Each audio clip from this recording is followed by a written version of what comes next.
Bem, agora então, especificamente dentro do que nós havíamos falado, volto a dizer, é importante você entender que se você quiser estudar, e é importante estudar a filosofia, né, basicamente a filosofia, inclusive a filosofia, não tanto a antropologia e sociologia, mas a filosofia da Grécia Antiga, né? Também a filosofia do Oriente Médio é importante também que você estude no mesmo período. É, é preciso também, de repente, tomar um pouco de cuidado também com a filosofia romana, especificamente romana. É, faça isso. Mas faça isso com a seguinte lógica, né? Dê ênfase a Aristóteles, dê ênfase a Platão. Essa é a base.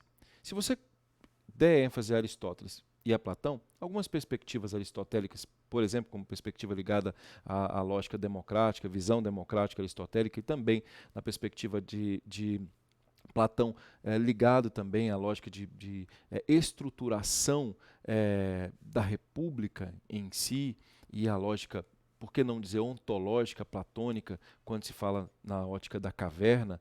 Todo mundo já deve ter ouvido falar sobre isso. Se não, procure estudar um pouquinho de Platão, procure estudar um pouquinho de Aristóteles. E por que eu estou falando isso a você? Porque são obras muito extensas, mas muito extensas. Então é preciso ter um pouquinho mais de tempo para ler. Então aqueles que estão assim, ao início podem ler, sem dúvida, qualquer as obras de Aristóteles e de Platão. Eu indicaria, por exemplo, um livro chamado Trivium, que é bastante interessante para que você possa ler.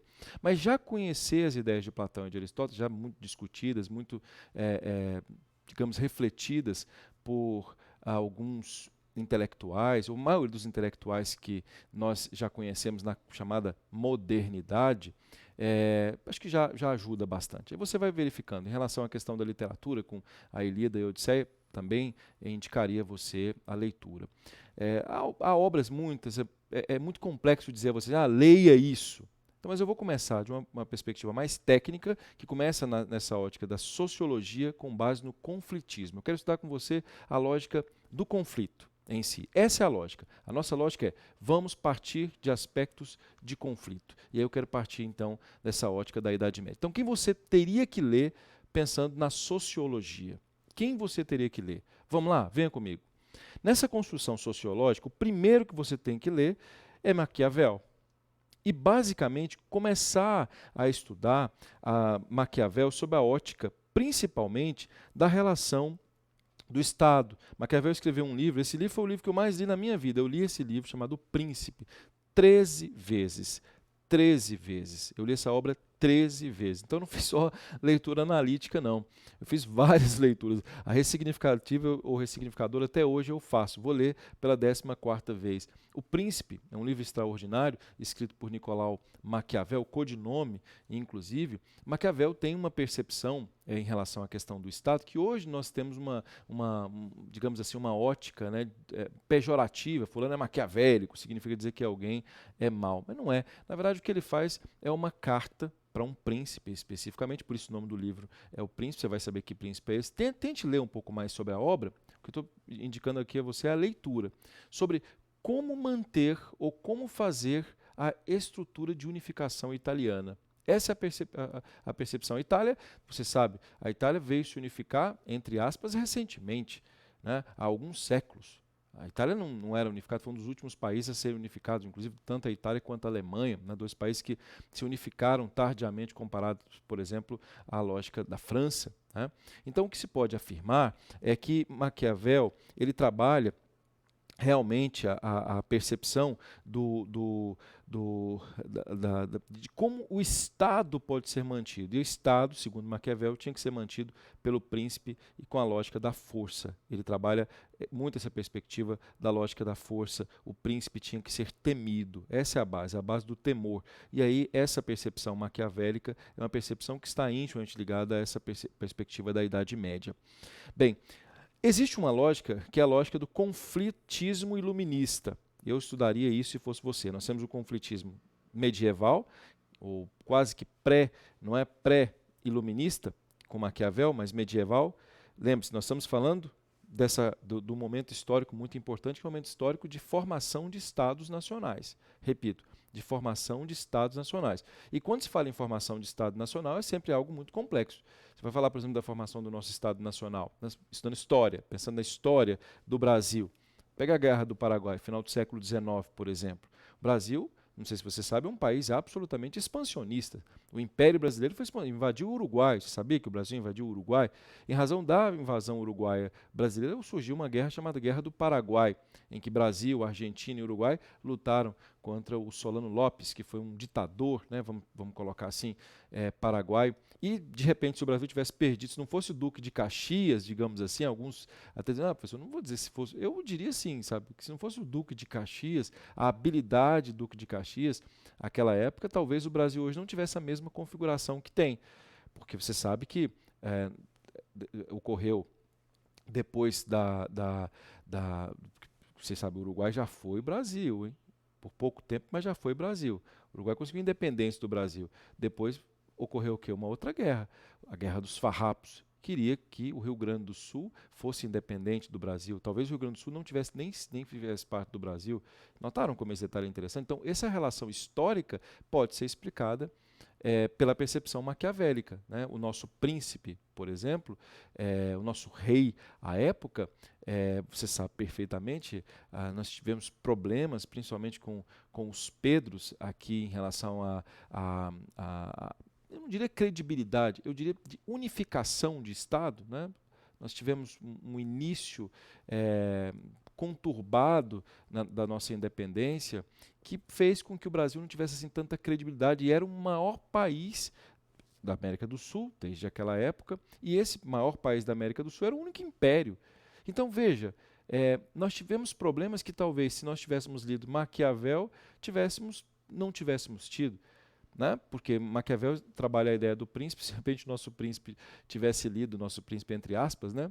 Tivesse lido o Príncipe de Maquiavel e praticado, né? E aí eu acho que quem fez isso foi o Duque de Caxias, teríamos talvez até o Uruguai como parte do nosso território. Ou seja, eu estou querendo fazer aqui a lógica do senso crítico e mostrar a você que Maquiavel explica, por exemplo, Maquiavel que foi escrito antes, o Príncipe foi escrito antes, observe, ó, bem antes, poderia ser usado no século XIX. Percebem como é interessante ou não? Ou seja, um bom livro, teoricamente, pode se relacionar, essa capacidade de interdiscurso, de inter-relação, com fatos, né, dependendo de quem o lê. Então, agora vamos ao conflitismo iluminista. Você sabe, o movimento iluminista foi um movimento muito importante, extremamente importante, que trabalha exatamente o fim dessa chamada Idade Média e estabelecimento de uma razão que, no fundo, se nós pararmos para refletir, foi uma razão burguesa, porque são vários iluminismos, né? Existe o iluminismo inglês, existe o iluminismo francês, estou falando especificamente do iluminismo francês, há uma razão burguesa sobre a chamada razão aristocrática, né? O l'état c'est moi, o Deus Sol, a ideia do absolutismo morre com o iluminismo. E aí então se trabalha a ideia da individualidade, da propriedade, do homem como Horácio, razão efetivamente.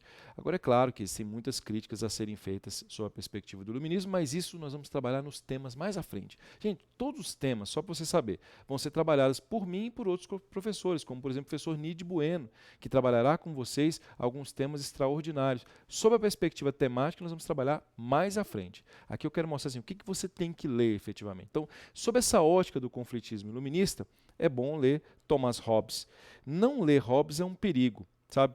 Professor, eu não vou conseguir ler o livro todo. Então veja vídeos. Olha, uma nova forma, digamos assim, de ver o mundo é por meio do vídeo. Então, de repente, você vai à Casa do Saber, que tem alta credibilidade, e verifique lá, por exemplo, qual a percepção de um intelectual da Casa do Saber a respeito do Leviatã. Quem era o Leviatã de Thomas Hobbes? É preciso ler Thomas Hobbes, compreender a percepção de Thomas Hobbes e de que maneira o Leviatã está relacionado ao nosso dia a dia. Não é? Então, eu queria que você pudesse estudar o Leviatã. Hobbes tinha uma frase extraordinária, né? O homem é o lobo do homem. Tente saber o que Hobbes quis dizer com essa perspectiva. Então, primeiro, Maquiavel, que é o conflitismo medieval, trabalha o conflitismo medieval, e Hobbes. Hobbes vai trabalhar o conflitismo sob a ótica do pré-iluminismo ou do chamado iluminismo francês. Né? Pois bem, Bom lembrar que Hobbes era inglês, mas muito utilizado sob essa perspectiva. Há um outro muito importante, que é o Charles-Louis de Secunda, que era o Barão de La Brève, o Barão de La Brève de Montesquieu, que, com base nessa lógica, né, do fim do absolutismo e com base na lógica do início do iluminismo, ele cria uma estruturação de divisão de poderes. Na verdade, não é nem de poder, é de funções, porque o poder emana do povo. Essa era a visão de Montesquieu, de Charles-Louis de Secunda. Essa era a visão dele. O poder emana do povo, especificamente do povo, mas há 3 funções estatais: a função executiva, a função legislativa e a função judiciária. Aí você vai se aprofundar e vai ler o chamado L'Esprit de Loi, repito, o espírito das leis. A lei como substituta do absolutismo, a lei como substituto da vontade do rei. E ele vai falar sobre a organização dos estados. Gente, não saber isso aqui é muito perigoso. Por exemplo, o pessoal tem visto, vou dar um exemplo, crise entre o judiciário e o executivo, hoje no Brasil. Ora, se você lê Montesquieu, se você ler lá L'Esprit de Loi, o Espírito das Leis, você vai ter uma percepção para conseguir dialogar sobre o agora. Alguém que não leu Montesquieu não vai entender por que, por exemplo, quando você vai a Brasília, se observa o Congresso Nacional, se observa o Palácio da Justiça, do Supremo Tribunal Federal, e o Palácio do Planalto. Não vai entender. Então, quem já conhece essa percepção, quem já conhece Montesquieu, já tem essa percepção. Ah, pessoal, eu não vou ler o Espírito das Leis, mas eu vou ver vídeos sobre isso. Por favor, anote aí, veja vídeos. Repito, na Casa do Saber, você vai verificar vários a respeito disso. Outro intelectual que é importante que você lê, Jean-Jacques Rousseau, que estabelece a lógica do contrato social. Figura polêmica, Rousseau, né? É preciso ter uma capacidade crítica para ler Rousseau, perceber a lógica, mas Rousseau, como teórico, importante observar isso, ele trabalha exatamente quais são os fundamentos da desigualdade entre os homens. Essa lógica de fundamentação de desigualdade entre homens cria o que ele chama de contrato social, que está intimamente ligada à lógica de que os indivíduos nascem bons, os indivíduos nascem iguais. E o que a sociedade faz? Corrompe os indivíduos, torna os indivíduos diferentes. Então, ele escreve basicamente sob a perspectiva sociológica. Rousseau, inclusive, mais tarde, vai ser visto aí como, sei lá, comunista, socialista, sei lá, não é por muitos que tem uma percepção, digamos, opaca, né, da literatura sociológica, né, não é bem assim, quando se fala em Rousseau, ele não pensava nisso, não existia socialismo, comunismo, não existia essa percepção, que, pelo menos nessa ótica que é colocada hoje, não. Então, Rousseau vai falar exatamente dessa lógica de contrato social. Qual é o contrato social que nos faz, por exemplo, entender que em alguns estados há pena de morte, em outros não há. Uma das melhores obras que eu li, então eu estou colocando livro a vocês que eu já li, percebem? Eu já li, e isso me formou como cidadão. Ah, você não consegue ler, não tem. Então o que você vai fazer? Veja vídeos. Você entende? Veja vídeo do mesmo jeito. Como do mesmo jeito? Primeiro, faça leitura inspecional, faça leitura superficial, inspecional, analítica, verifique então a sua ressignificação. O que mais da internet, o Google hoje é exatamente isso, é verificar um autor e já conseguir efetivamente informações sobre aquele autor. Então é importante ler Jean-Jacques Rousseau para que você possa compreender toda essa lógica iluminista. Um outro muito importante, que fala, assim, digamos, uma prévia daquilo que nós chamamos hoje de capitalismo, que é um inglês importantíssimo chamado Adam Smith. Gosto muito das obras de Adam Smith, que fala exatamente sobre a ótica da natureza e da causa da riqueza das nações. Por que efetivamente existe um progresso material em algumas razões e outras não? Por exemplo, se você pegar Nova Zelândia, claro, por influência da Inglaterra, Austrália, por influência da Inglaterra, os Estados Unidos, por influência da Inglaterra, é claro que esses países se desenvolveram muito mais economicamente do que o Brasil, por exemplo, do que Angola, de que Guiné-Bissau. Você acha que é coincidência? Por que alguns países se desenvolvem mais que outros? Talvez alguns países tenham uma percepção de Adam Smith que outros não tenham. Então, se eu pego a riqueza das nações e eu leio Adam Smith, eu percebo com muita clareza por que existe o desenvolvimento de algumas nações e outras não. Dá para perceber. Então, eu faço uma análise, inclusive, cultural. Adam Smith vai trabalhar, inclusive, sobre aspectos de antropologia também. Então, é importante ler A Riqueza das Nações de Adam Smith. Olha, Já numa perspectiva filosófica, importante, importante, já não mais aqui da sociologia. Mas existe um intelectual, você não, assim, não pode deixar de ler. Não pode deixar de ler. Um racionalista, empirista, chamado Immanuel Kant. Muito interessante o Kant, e numa época, né, é muito interessante, mas muito interessante, uma fase em que ele faz uma crítica exatamente a uma espécie de razão. Kant deve ser lido por você, é um dos grandes intelectuais. Aqui eu não vou aprofundar muito em Kant, porque você vai, inclusive, comprar essa obra que está aqui, né, aprofundar em Kant. Haveria um curso específico só para Kant, mas Kant basicamente vai trabalhar a perspectiva da razão. Um dos pontos mais importantes a serem trabalhados em Kant, nesta obra, vou repetir, que é 50 pensadores que formaram o mundo moderno, o primeiro deles, ó, lá na página 29, você vai observar, é Immanuel Kant. Kant, meus diletíssimos amigos, alemão, se não for lido por você, é como se você não tivesse, sob qualquer hipótese, lido filosofia. Basicamente é não entender filosofia. Então Kant vai falar sobre a ótica da autonomia humana, a perspectiva, inclusive, vai influenciar a lógica da matemática, vai influenciar a fenomenologia, vai influenciar o direito. Toda a perspectiva kantiana é incrível, né? Então, o homem é basicamente estudado por Kant sob a ótica da antropologia, ele vai falar sobre guerra, ele vai falar sobre o ego transcendental, como é que funciona essa ótica do ego transcendental. Há uma teoria de Kant que é muito interessante, que é o imperativo categórico. Você tem que estudar o que seria o imperativo categórico de Kant. Tudo isso que estabelece Kant, Immanuel Kant, que é um filósofo extremamente importante, e aí ele vai estudar, repito, ontologicamente, vai estudar o homem, principalmente sob a ótica do imperativo categórico, é fundamental. Estude as teorias kantianas. E quantos vídeos há? Se você pegar, por exemplo, Luiz Felipe Pondé, quantos vídeos Felipe Pondé fala sobre Kant? Percebe? Então, no Senso Crítico, nós indicamos a você. Leia sobre Kant. Tudo bem?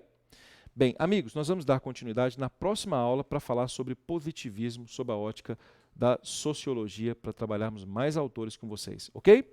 Já voltaremos. Avante, avante, avante.